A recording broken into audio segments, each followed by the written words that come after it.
as we're talking about building wealth, I want to welcome my next guest, a beautiful, amazing soul, Miss Nicole Walters. Hello. Oh my goodness. Ah. I have to tell you, Candace, and everyone who's watching, I am having one of those moments where I'm like, thank goodness we have a God that's so grace-filled, because I am supposed to be at church right now, Candace. Okay. I love a late service. Yes. The truth is, I had a choice between waking up early and going to the early service. We know that's not happening. I am recently saved. Okay, I need a regular baptism. Me waking up early is not happening. So instead, I was like, we gonna get this good word in here today, and I'm gonna have to spend all we're gonna have church here today. Yes, okay? I'm gonna have to attend later. Yes, because Lord. So thank you for having me. I'm glad to be here. Oh, and thank you for making the time. I know you are a busy woman, honey. There's a lot going on, always. A lot going on, but thank you for the time to really just be centered on, God's amazing journey that he's crafted in your life. And I was also at the beginning when you were on Periscope quitting your job in front of thousands of people. This was in 2015. Yes. And I was like, oh my God, is she really about to do this? It was one of those moments, girl. And I was just, wow. I mean, the courage. So like, you made that call. Like, how did you even know that it was time to make that call and just go into entrepreneurship full time? Yeah. So what's crazy is that I think a lot of people, when I look back, I mean, it's been almost 7 years now, which blows my mind. But when I look back on that time, it was a season where, just in terms of speaking to my faith, I really was just taking each step, one step at a time, and doing what was the next right thing. So I wish I could say I had some big plan where it was like, okay, I'm going to have this and I'm going to know this number and I'm going to have this orchestrated. I mean, a lot of people online always try to act like everything's some sort of system or formula. And the truth is, yes, I was working towards the eventual goal of making sure I was an entrepreneur and that was stable, and that I was a boss that I liked to have, that paid me regularly and gave me time off, like I was doing all those things. But when it came time to quit, honestly, it was a God saying move and me moving moment, and it was one of those times where I had literally, like, just to kind of the offline stuff that people don't know, is I got in a hotel room to try to like make a decision around when I was going to quit. I just felt like there was so much noise in my house and in my life. And I was like, I'm going to do a self-care sabbatical. I'm going to go to this hotel room for 3 days. And during those 3 days, I'm going to, finish outlining what the business looks like. I'm going to put a date behind it so that it's, quantifiable and actionable. And then I'm going to return home, and that's what I'm going to work towards. And when I got to that hotel room, when I tell you, I thought I was going to quiet. And when God calls you to do stuff, sometimes it's just the noise is deafening.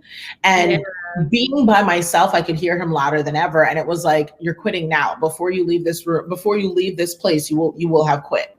And I'm just like, and it's just what it looked like. I mean, I had so much work. There were so many clients, so many things were showing up that I literally could not continue to work. Like I could not do both jobs.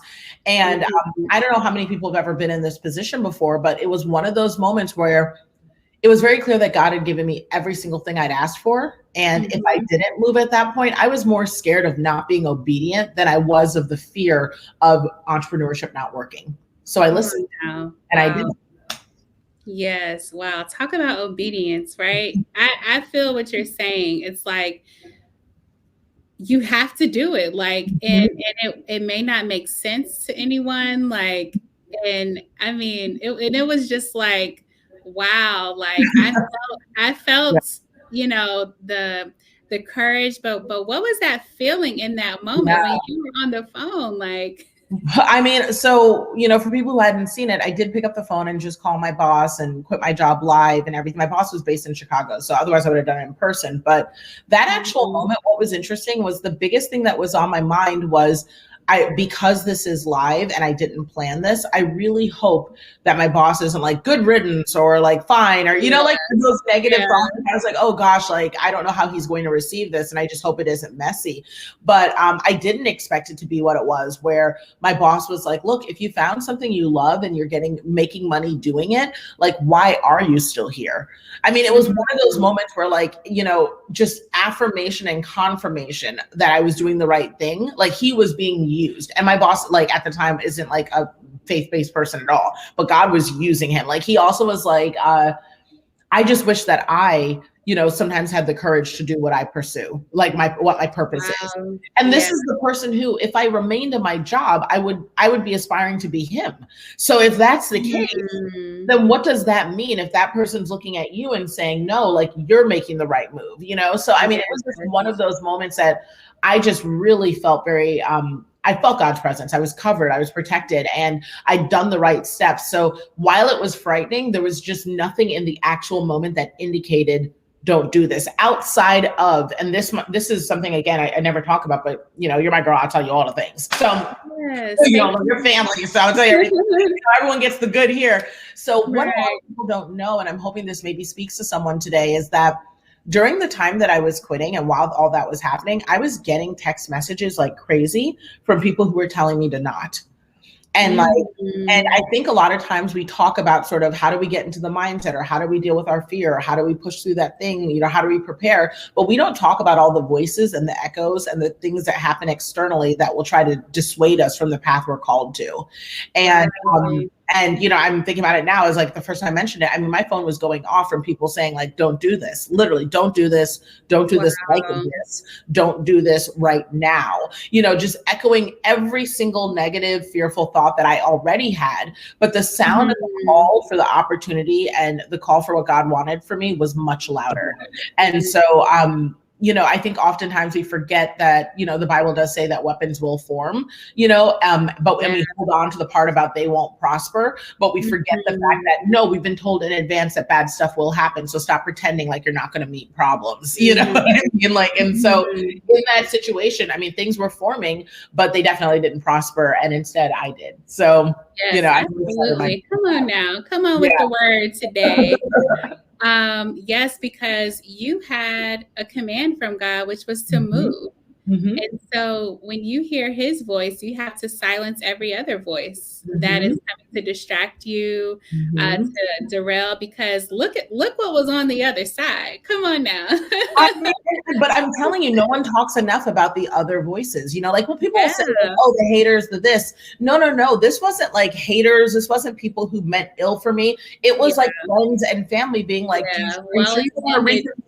well-intended, right? Like, are you sure you want to reconsider? Or maybe this doesn't make sense for you, or stuff that, like, if you really did lean into it louder than you lean into God's voice, you would pursue it. You know what I mean? Because it's coming from what feels like a good source. But sometimes you have to recognize that, like, even these good sources are not God-driven, words. So, and we talked about this yesterday with the relationship, because some relationships are attempting to keep you safe, right? Yes. Make sure that you don't fall, like they're trying to, but what that unintentionally does, it creates like this energy that prevents you from fully moving into your calling. And so that's why you have to be able to discern God's voice.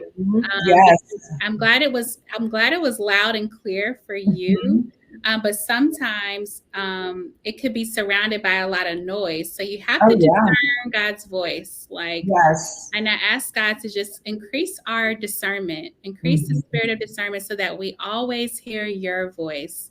When many other voices may be calling us in different directions, Lord, let us always hear your voice. Amen. Your voice. And so, like, I mean, since then, girl, I mean, you have accelerated.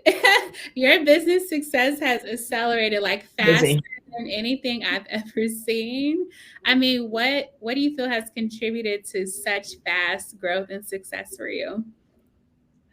I wish that I could say, I mean, it helps that I already came into all of this with a lot of business acumen, right? So Mhm. it helped me avoid a lot of the missteps, and I've had a lot of clarity around the business-driven decisions.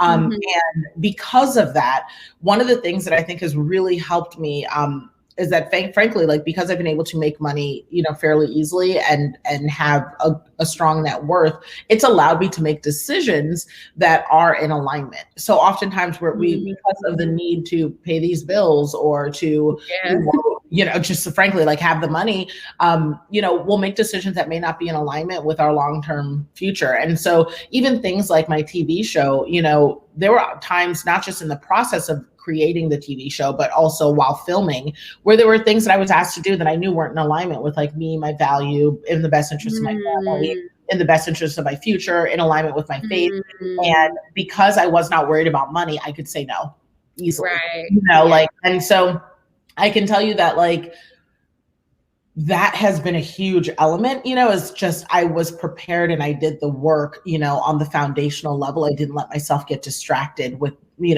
I call them positive distractions, like, oh, let me fiddle Yeah. with the logo all day, or let me, print out these new business cards, or, like, I really built a business first. And it was hard work that I look back on, and I could have done things better in terms of, like, balance and energy and self-care and all that. But it was hard work for several years. But now not only am I enjoying the fruits of my labor in a lot of different ways, but I'm just far more intentional about what I'm doing. But in Yeah. terms of being fast and all that, my head is spinning. Like, the Bible talks about that, like, blessings go down the mountain like wine, yeah, they're just overtaking me. And I'm grateful for that. But my biggest prayer during all this time has always been, like, God, I know you're here and I know you're present. All I ask is that you just help me see. Like, I'm not trying to pray for, money, or pray for opportunity, or pray for something specific. Just, I know you're sending these things to me. I know my name is being spoken out in rooms I have yet to enter. Just help me see it when it arrives. I just want to see you in everything you're doing. And then if I'm able to see that, I know I'll know where to go and what to do. And that has really, truly helped me, like, in a way that I can't even quantify, but hopefully people see. Mm-hmm, mm-hmm. So that's one of the ways that your faith is playing a role in your success, right? Like, 100%. Lord, help me see. That's such a powerful prayer. Mhm. Like, wow, like, so how is this playing out for you? Because now you're navigating so much, a growing business, a TV show, like, I'm sure so many offers for things, right? Like, Yeah. how is God guiding you in all of this? Yeah. So, I mean, I will tell you, it's hard. Like, I'm in a season right now where, like, I feel further from him, because there's so many, Mhm. like, he's still present, and I don't feel like, my relationship with him doesn't feel as close, but that's my fault, like, I'm trying to be more, because Mhm. I can tell what's happening is that my relationship with him needs to change. It needs to evolve. Mhm. And so I feel far from him because I'm trying to relearn how we're going to grow together in this next chapter, because it's a different Yeah. conversation.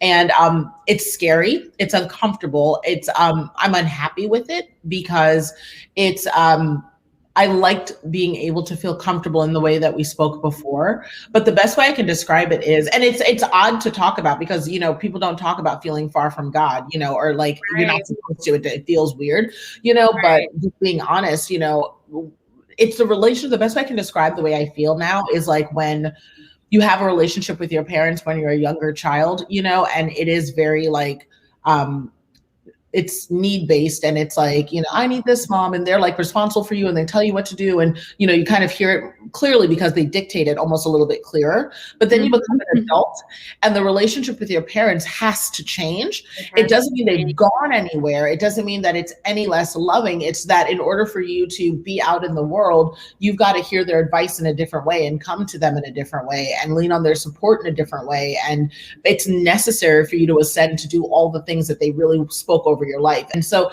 that's the season that I'm in right now, is, like, both in business and my personal life, my relationship with God was more that of a young child. And, I always want to remain childlike in front of him, but it's now maturing, into Right. a young adult, if you will. And I'm trying to figure out how to like talk to him that way and also hear from him that way. And it's hard. It feels weird. You know what I mean? It's like a new pair of pants. Yeah, exactly. Thank you for being transparent about that, because that's very real. As you grow, your relationship changes, right? Like, and that's real. Like, and I think that's such a powerful lesson, especially for those of us in business, because it's almost a reminder that as you ascend, like, make sure God is coming with you. Like, Oh, for make sure. sure, and I'm glad that you have like the realization to know that, okay, it's time for me to sit with God a little bit in this new season, right? Like, we always go into new seasons, like things change, things are different. You're growing, so you're now seeing things different, right? Yep.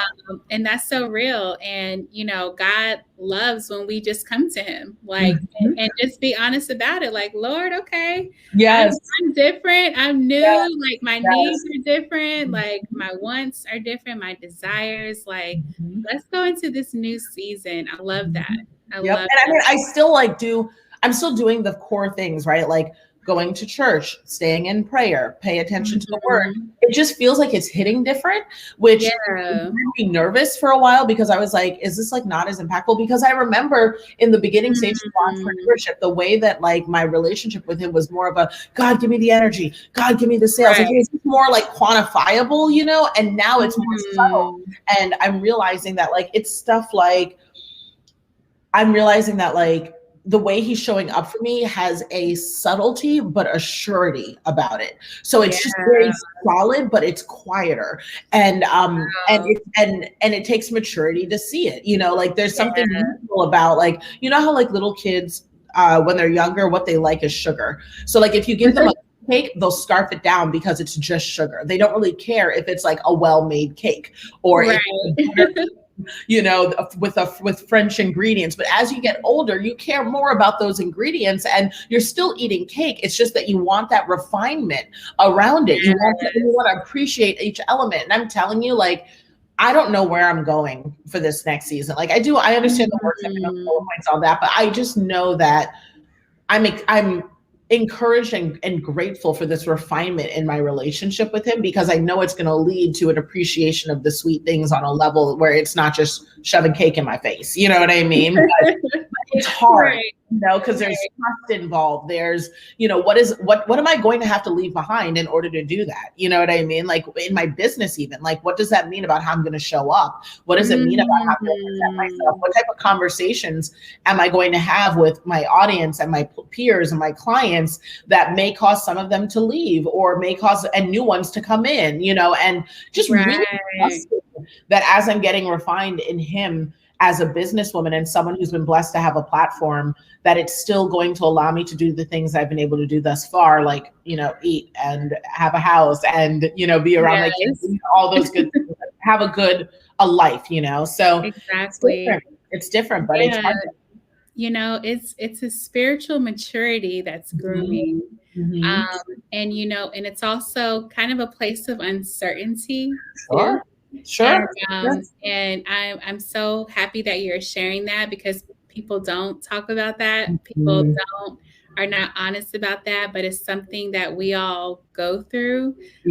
Because part of faith is believing in the unseen. And so you literally don't see the place that you're going to. That's right. The in-between no one talks about. They always talk about, like, I was in the valley and it was so hard, and now I'm on the mountaintop. You know what I mean? Exactly. Like, no one ever talks about the weird in-between where it's like, no, like, everything's actually fine. I just don't feel fine. You know what I mean? And I'm trying to figure it out, but nothing is wrong, but I'm still working, but sometimes I'm unsure. And it's like, that's so important to talk about, because frankly, we spend more time, God willing, you spend more time in that space than in the valley. You know what I mean? In business, this is very much where I am, where it's like, I went from being a person who came into this thinking I was just going to have a consulting firm and I was just going to help clients and I was just going to help people build out their entrepreneurial endeavors. And I was going to point to, like, because I can do that stuff in my sleep, and that is natural for me. But honestly, if you're really good at something and it comes easy to you, if you think God's not going to challenge you to do something else, you're playing yourself. Be ready. Do you know what I mean? Because that's what happened with this TV show, and with like, you know, I just signed a book deal and like all these other things that I'm doing, and they're not rooted in business core client consulting. And so because of that, I'm like, what is this about? Like, why are these opportunities coming up in a big way when it's not in alignment with what I thought you originally called, what you gave me to make me move? So why is this happening? You know, and if so, fine, I trust you. Thankfully, I have that much faith. Fine, I trust you. It's happening. I'll keep moving. But what do you want from me? Like, what do you want from me? And why aren't other things being made easy in terms of like balancing family and all, and like my health and all those things, so I can show up for this weird place you want me to go? Because you made it really easy for me to do entrepreneurship. Like, you made it easy for me to have clients and build a business. So why for this new thing in this new chapter, this transformation, this shift, are you not making it easy for me? Like, I don't, you know, and it's hard because it's childish, right? To be like, why isn't it easy? Because there's nothing worth having. These are the right questions. But it's real, you know, it's real. Yeah, it's very real. Yeah. And what I'm being told, or at least what I'm observing in that conversation with him, is he's like, I have made it easy for you. Like, are you not in comfort? Do you not have food? Like, do you not recognize that you're able and you have the time and space to have these conversations with me? Like, that's what ease looks like, you know, like, and lean into that, and, you know, keep talking to me, and know that like I need you to keep coming before me humble like this with these questions, so I can give you the answers, because you need to be leaning on me for this journey. It's not leaning on your business understanding that you have. It's me. That like, part, it's us, that part. You know? Yes. And I'm like, I know. That uncertainty where the only thing you can do is depend on him. Yes, right? Yes. And so it's all good. It's all right, because that's all you have to do, but it's hard, right? It's hard because, especially, you know, just knowing you know, and knowing that, you know, how confident you are, like how you're used to being like, all right, boom, boom, boom, boom, boom. But now it's not like that. It's like slowing down, listening to his voice, understanding that, okay, I don't have all the answers right now, but it's coming to me, but it just requires me to be still. And have faith, that the answers will come, as they always have, you know, and that's really hard. And people don't talk about that. Like, I'm not going to lie, like, I can be a business consultant all day, but even with my clients, like those who have faith and don't have faith, you know, I let them know, like, look, you're going to need something to lean on. Something has to stand in the gap for you. So even if you're not a Christian, even if you aren't a believer, understand that the way entrepreneurship works, and the people who make it and the people who don't make it, they have something they believe in. Like, in between that just says, like, look, I set everything up, and I'm just going to, and it's just going to work. Like, it's going to have to work. So whatever I didn't cover is going to be covered. And if you don't have something to speak into, which is why I'm so grateful that I know Jesus. Like, I'm so grateful that I know him in like a real way, because I don't know how I do it. Like, entrepreneurship, I don't know how I would do it. You know what I mean? Because there's nothing that's certain, you know, except for him. And so that gives me comfort, you know what I mean? Like, in knowing that someone has my back, that actually, like, the intentions are nothing but good, you know? So and it doesn't mean I believe it all the time. But right. You know. Wow. So knowing all of this, like knowing what you know now, what would you tell yourself from the very beginning when you started this journey? If there's one thing that, actually there's like two things that I would definitely say. One, the only thing you need to chase is choice. The only thing you need to chase is choice. Too often we are chasing something specific and or material, or something specific and or related to our own trauma, like what we feel like we lack. So whether that's like money or a certain relationship or fame or attention. And the only thing you need to chase is choice. I pray to God for options. I hope that the work that I'm doing just gives me options, so that I'm able to decide if I want to stay still or if I want to move, if I want to be here, if I don't want to be here, so that I can eat. I just want choices. I never ever want to feel backed into a corner. I want to feel like I have the opportunity to design a life that satisfies him and me, and hopefully we're on the same page with that, you know. So chasing choice is one of the biggest shifts that I've made from the beginning, that it isn't just like money is a tool that can help you create more choice, but ultimately Yeah. you always have choice and you just want to be able to see them. So there's that. And then the other thing that I would absolutely tell myself that I've learned is that it will never, ever, ever look the way that you think it will, but still better than you hoped. And Oh, that's that good. for me is tremendous, because I can't tell you how many times I've landed in places and been like, this is not the vision that I thought it would be at all. Like I Yeah. just like I literally like it doesn't taste right. I don't look the same. I don't, everything, and yet many times people hear that and they think of it in a negative way, like, oh, it's so much worse than you expected. No, like it's better than I hoped. I didn't even know what it looked like in order to paint the vision of where I needed to go. So I just leave it open. Like that's something to stay loose about. People talk about like having a tight vision and a tight vision board. Like, Right. well, let your vision board give you a concept of where to go. Let it be the skeleton, but leave room for God to put the meat on there. You know what I mean? And like Yes. that for me, if because I can't tell you how often during this business journey, I have just been distracted and in the weeds and beat myself up about just staying tight and firm to the structure of what I thought it would be or need to be. And as soon as I started relinquishing that, I mean, I've left room for God to actually give me what He wants me to have versus what I feel I deserve, and it's always better. Yeah, it's always better. We have to Mhm. leave room for God to move. Like give Mhm. him room because Mhm. we try to control too much, Too much. right? Yes. and Yes. sense of control comes from fear, right? Mhm.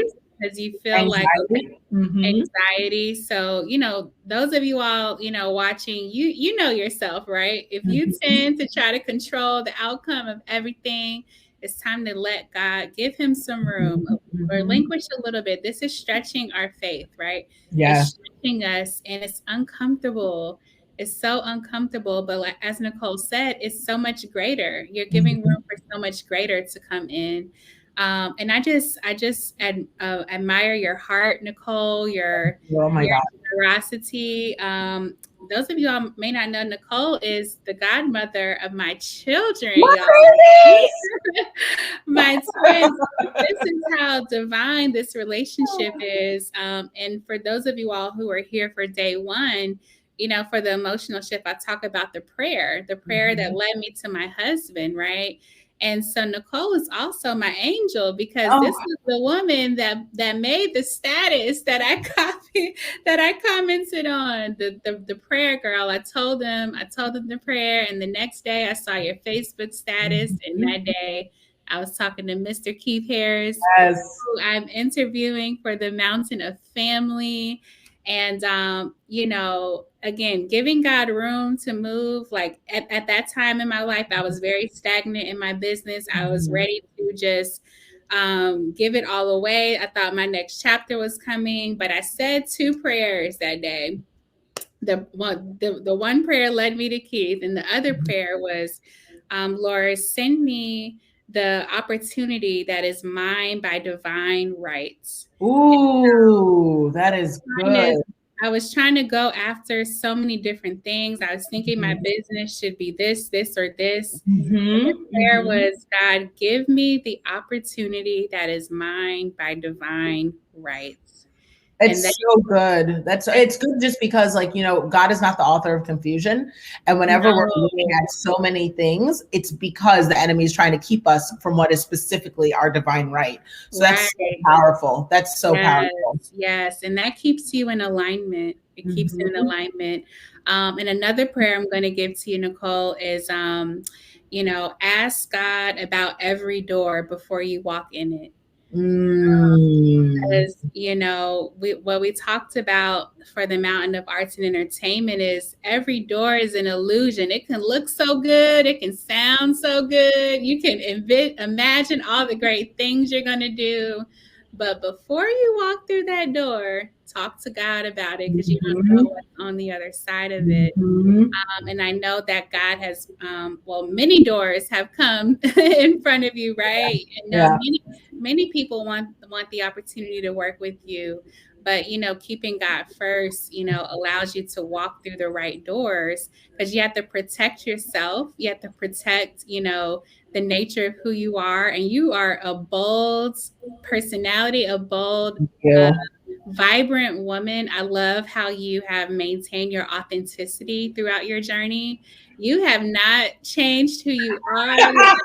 You bring 1,000%. You bring your 1,000% authentic self. Like, how do you maintain the courage to just be yourself? Like, I'm going to tell you the truth. Like, I get this question a lot, and it's interesting because I'm talking to you. You're getting answers that I normally don't give. You know what I mean? Because family. So it's like I'm gonna just tell you. So honestly, the truth is, I don't look to my left and I don't look to my right. And like people say that in a like, oh, put your head down. Focus on your game, whatever thing. It's not that. It's that I'm very intentional about the people that are in my circle because I want to maintain who I am. So one of the things that I think happened a lot, like back when I was like a hair blogger and back when like I first started the spaces, everyone's worried about like success by proximity. It's become such a thing where it's like, I just want to be in that circle or in that room or on that list or with that person, or if I can just get a photo, if they can tag me, if they can, and like they're building these friendships that are not rooted in a reality of goodness, and a real connection, which means that you're letting people into your circle and into your space that can influence you that may not serve you.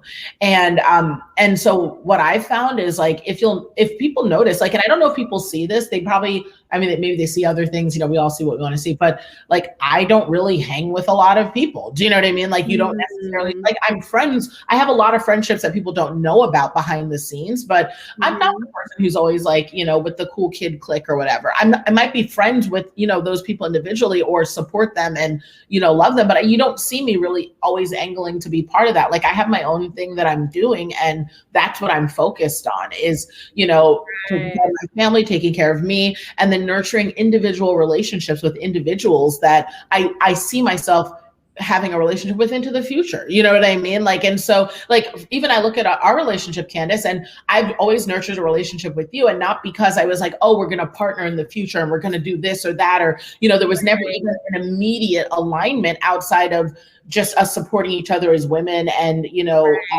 sisters in Christ, but I maintained a relationship, and look at how that played out. Who would have known? I have twins, We're family now. And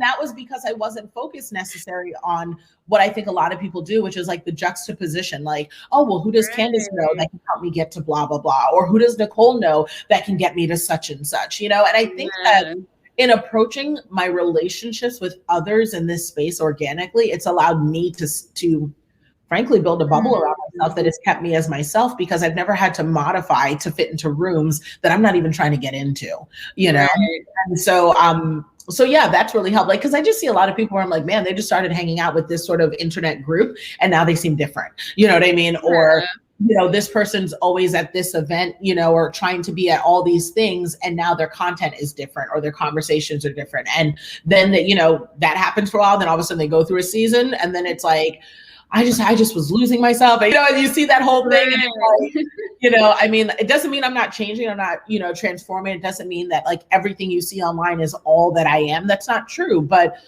when people meet me in real life, they're like, oh, you're just like you are on the internet. And it's like, yeah, because like I focus on hearing from God, and I'm hearing from people that I allow to speak into me. I'm not just worried about, social climbing or being on certain places or being the cool kid, whatever, Yeah, we talked about how, networking has kind of become like manipulative, right? Like, because you're trying to get to whatever you're trying to get to, and you miss the whole person. Like, we need to go back to just authentically connecting with people again, like not based on what I can do for you, but just who you are. Like, and I shut it down. Like, I had a friend the other day. Who is very, very, very big, and I was just checking. Like, friend meaning like Like, I know your kids. We've spent hours just talking. Like, we talked about real things, and I just like shot him a text, and I was like, hey, the lady reached out to me first, like, hey, just, checking in, seeing how you're doing, like on a friend tip. And I was like, oh, cool. Like, I'm doing great.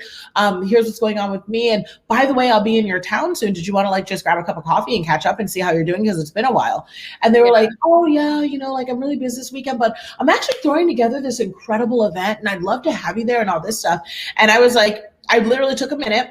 And then I responded, I was like, look, I'll do your event. You know what I mean? Like, I don't have a problem doing it because you're my friend, and I don't do a lot of I only do events of people that like I actually like love and care about. Like, I don't do stuff just because, which again, maybe that plays into the authenticity bit. If I don't want to do it, I don't do it. If it doesn't work for me, I don't do it. If it does something, I just like, it literally has to actually be real. Otherwise I won't do it. So I was like, I'll do your event. That's fine. But then I also said, look, and I just want to call out so that I don't need anything from you. That the only thing that I want is to be your friend, and that I authentically care about you, your kids, and your family. So, when I check in and when I talk to you, it's not that I just want to talk business or I want to hear what new project you're on. I love that stuff if you're excited about it, but I do want to see how you're doing and how you feel in this world today. And if there's a way that I can help you grow and nurture, and I want to tell you about my stuff, and I want, maybe you have insight into it, and we're human. We need to connect. I just want to be a human. And I'm not sure if this person really got it. They were like, no, I understand. I appreciate that.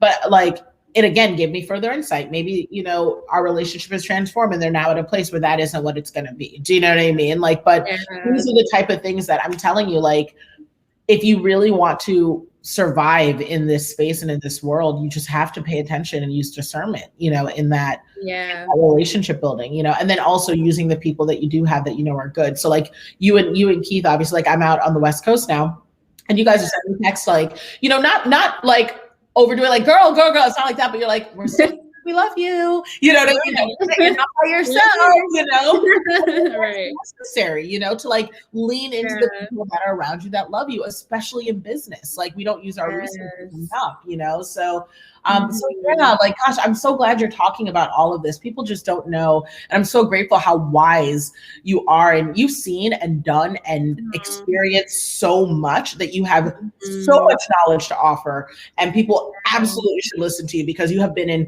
every room. Like, thank you. Yes. And so have you, And I know how, especially in business, how tough it is, right? It's so tough. People really don't realize, because what comes with it is responsibility, right? Like, at the end of the day, you're paying people, you're responsible for people's businesces, you're consulting them, you're guiding them, they're signing up and they're trusting you. Like, all of that, can take a toll. Oh, for sure. And so, one of my intentions really is to have a forum to talk about it, to get wisdom from God, right? Because God doesn't give us anything that we can't handle. And if he brings you to it, he will bring you through it. Yes. And to whom much is given, much is required. And so, yes, I'm here. Yes, I know. That's what I mean, is like just getting older and realizing that you need to use those people. Like, it's just, when you're doing entrepreneurship and business, like, it can get lonely in these streets. You know what I mean? Like, and you literally can get used to just being by yourself and solving by yourself, and not realizing that like God did not build us to operate isolated. Like, that's just not how it's set up. Like, that's a tool of the enemy to make you feel like you're by yourself so that he can have better access to you. And so it's like, if you don't use and leverage the resources that he gave you in the right people, like, you will be lost in the sauce, So so I'm always grateful for you and Keith and my babies and all that stuff. And I think that if you really want to maintain your authenticity and feel good about what you're doing in your work, it is about making sure that you have those right people that use them. Right, exactly. And keeping your circle, close, and small. It doesn't need to be massive. That's what I realized too, as you, move to higher levels of influence. Your circles tend to get smaller, but they're so much richer, though. Richer, Like yes, for it's sure. and you hit the nail on the head. Don't think that you have to isolate yourself. Because so much starts to enter your mind when you're in that space alone, and the enemy does like to separate you from the pack, and that's when all other things can attempt to influence you. So that's a great reminder for those who are called in business and are ascending. Like we talked about yesterday, your top 5, like your starting lineup. Like if you had to pick up the phone and call somebody, like who can you call, and to really nurture these relationships. So I'm so happy we are just being transparent today, Nicole. I'm so happy to see you. And is there anything you would like to share with everyone about, like, anything in your heart about how anything you've achieved recently, any lessons learned? Yeah, I mean, I don't have anything new, that I can share, but what I will say is that I know that I personally am, and I've been doing this for a while, but I'm finally applying it to myself. I'm stepping into a grace-filled season, and I'm encouraging others to be called in grace and operate in grace and extend it, because you just never know what other people are going through, and with ourselves, you never know what you will go through. And, knowing that, it's just so important to always practice the action of grace, because you never know when you're going to need it for yourself. And, and that is something that I've always tried to leverage in business, but I'm really trying to leverage in life more. And I've been surprised at where it shows up. Like in LA the other day, someone put stickers on my Tesla, right? Like on my windows and everything. And I'm telling you, I was like, I'm going to need baptized immediately after this moment. Immediately after, like, Lord, I'm about to come up out my Christianity, hold this. I will pick it up. You can baptize me and I will be back, right? Like, I was like, who does this? And what I was surprised about was I took a moment and I was like, no, like, you have the ability to see all sides. Like, you don't have to act, and I literally came in and I was like, look, like, I understand what you were doing and I understand your intention behind it. Please let me explain to you why this is an issue, and I just want to let you know. And it was just amazing, because I look back on it, and the idea that I was able to still hold grace in a moment where I was livid, like, it just let me know how I've grown. And it also let me know that I can do this in more places. And that might've been an opportunity where God was sort of taking me to my grace-filled gym, so that I'll have to use it in other places. So if there's anything that I can tell people, it's practice the act of grace now, because you're going to need it later, whether it's for others or for yourself. And especially for yourself, you're incredibly deserving of it. So keep working, just keep working at it. That's so powerful, Nicole. Yes. Give yourself grace every step of the way, every step of the way. Oh, well, thank you so much for joining today. I can't wait to hug you. I know. Jesus, I know. Come hug these. Come hug your babies. Watch, every time every time I show up, I'm like, she's gonna pop up. One's gonna be gone. What's gonna happen? What happened? I'm like, well, listen, they're about to start walking. So, right. It's like, I can't even deal right now. I don't receive it. No. John is ready to take off. That's all I can John's say. Been ready to take off for like 5 months now. John's been he's frustrated with his own world. He's like, what is going on here? Right. Why am I in this baby body? What is this? I love it. And so he's quietly observing, like, like, okay. And he's just rocking, ready to move. Oh, yes. And well, I love that'll be a whole. Yes, we love you too, and I know we'll be seeing you soon. Absolutely. Thank you so much for joining, Nicole. Wow, such a wonderful, wonderful time today. Thank you for all the wisdom that's been shared. What are your takeaways? You all, what have you learned today? This has been so powerful.